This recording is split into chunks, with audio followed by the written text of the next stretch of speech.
নমস্কার বন্ধুরা, সুপ্রিয়া রান্নাঘরে আবারও একটা নতুন পর্বে তোমাদের সকলকে স্বাগত। আজকে মাত্র 2 কাপ আটা ও 2টো পাকা আম দিয়ে একটা দুর্দান্ত স্বাদের রেসিপি আমি তোমাদের সাথে শেয়ার করব।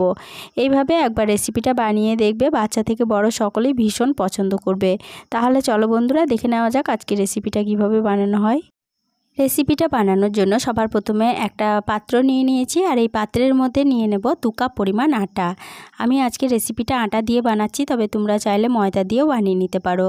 2 কাপ আটা একটা পাত্রের মধ্যে নিয়ে নিলাম, আর এদিকে নিয়েছি 2টো পাকা আম দুটোকে ভালোভাবে জলে ধুয়ে নিয়েছি। এবার আমের খোসাটাকে ঠিক এইভাবে ছাড়িয়ে নিচ্ছি। আমি আমের খোসাটা এইভাবে ছাড়াচ্ছি, তবে তোমরা চাইলে বটি বা ছুরির সাহায্যে আমের খোসাটাকে ছাড়িয়ে নিতে পারো।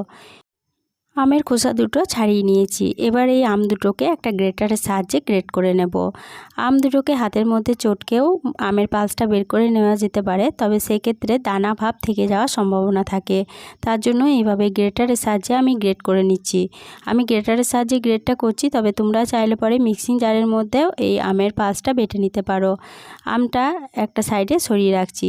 এদিকে অপর একটা পাত্রের মধ্যে নিয়ে নিচ্ছি 1 কাপ পরিমাণ গুঁড়ো করা চিনি। যে কাপ মেপে 2 কাপ পরিমাণ আটা নিয়েছিলাম, সেই কাপ মেপে 1 কাপ পরিমাণ গুঁড়ো করা চিনি আর হাফ কাপ পরিমাণ সাদা তেল নিয়ে নিলাম।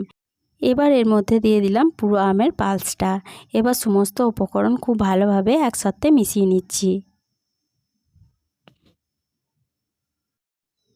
সমস্ত উপকরণ খুব ভালোভাবে একসাথে মিশিয়ে নিয়ে এটা একটা সাইডে সরিয়ে রাখছি। এদিকে আটার পাত্রটা নিয়ে নিলাম। এবার এই আটার মধ্যে দিয়ে দিচ্ছি 1 চা চামচ বেকিং পাউডার আর হাফ চা চামচ বেকিং সোডা। এবার এই সমস্ত শুকনো উপকরণ প্রথমে খুব ভালোভাবে একসাথে মিশিয়ে নেব। আর এই শুকনো উপকরণগুলো কিন্তু আমি আগে থেকে চেলে রেখে দিয়েছিলাম। এবার যে আম, সাদা তেল ও চিনির মিশ্রণটা বানিয়ে রেখেছিলাম সেটা এর মধ্যে দিয়ে দিচ্ছি। এইভাবে অল্প অল্প করে দেব আর এইভাবে গুলে নিতে থাকবো। এখন আমি এর মধ্যে কোনো রকম দুধ বা জল ব্যবহার করব না, শুধুমাত্র এই মিশ্রণটা অল্প অল্প করে দিয়ে এটা প্রথমে ভালোভাবে গুলে নেব। মিশ্রণটা অল্প অল্প করে দিয়ে এভাবে গুলে নিতে হবে, নাহলে পরে একবারে তাড়াহুড়ো করে পুরোটা দিয়ে দিলে কিন্তু দানা ভাব থেকে যেতে পারে।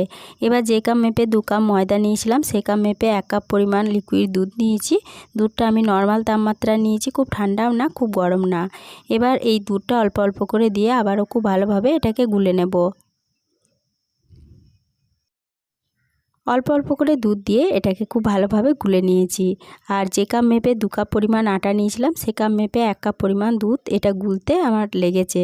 এবার এই ব্যাটারের ঘনত্বটা কীরকম রেখেছি সেটা তোমাদেরকে দেখিয়ে দিচ্ছি। দেখো, ব্যাটারের ঘনত্বটা ঠিক এরকম থাকবে।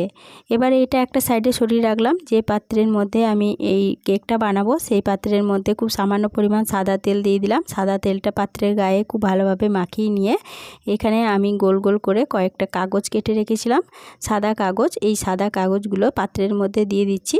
এবার পাত্রের মধ্যে সাদা কাগজ দিয়ে কাগজের মধ্যে খুব ভালোভাবে তেলটা মাখিয়ে নেব। পাত্রের মধ্যে একটা গোল কাগজ দিয়েছি, আর এইভাবে লম্বা করে 3টে কাগজ কেটে ভালোভাবে তেল মাখিয়ে নিয়ে পাত্রের মধ্যে বসিয়ে দিয়েছি। এবার যে ব্যাটারটা গুলে রেখেছিলাম সেই ব্যাটারটা এর মধ্যে দিয়ে দিচ্ছি। ব্যাটারটা দিয়ে দেওয়ার পরে এইভাবে একটু ঠুকে দিচ্ছি, যাতে অতিরিক্ত হাওয়া থাকলে বেরিয়ে যাবে। এদিকে গ্যাসের ওভেনে একটা পাত্রে লবণ আমি 10 মিনিট আগে বসিয়ে রেখেছিলাম। লবণটা ভালোভাবে 10 মিনিট মতো গরম করে নিয়েছি। এবার এই লবণ পাত্রে একটা স্ট্যান্ড বসিয়ে দিলাম, আর স্ট্যান্ডের মধ্যে এই ব্যাটারের বাটিটা বসিয়ে দিলাম। এরপরে একটা ঢাকা চাপা দিয়ে দিচ্ছি। ঢাকা চাপা দিয়ে গ্যাসের সিমটা লোতে রেখে এটাকে বেশ কিছুক্ষণ আমি হতে দেব। 40 মিনিট পর ফিরে এসে ঢাকা চাপাটা খুলে নিলাম। এবার একটা ছুরির সাহায্যে চেক করে নিচ্ছি যে এটা ঠিকঠাক হয়েছে কিনা।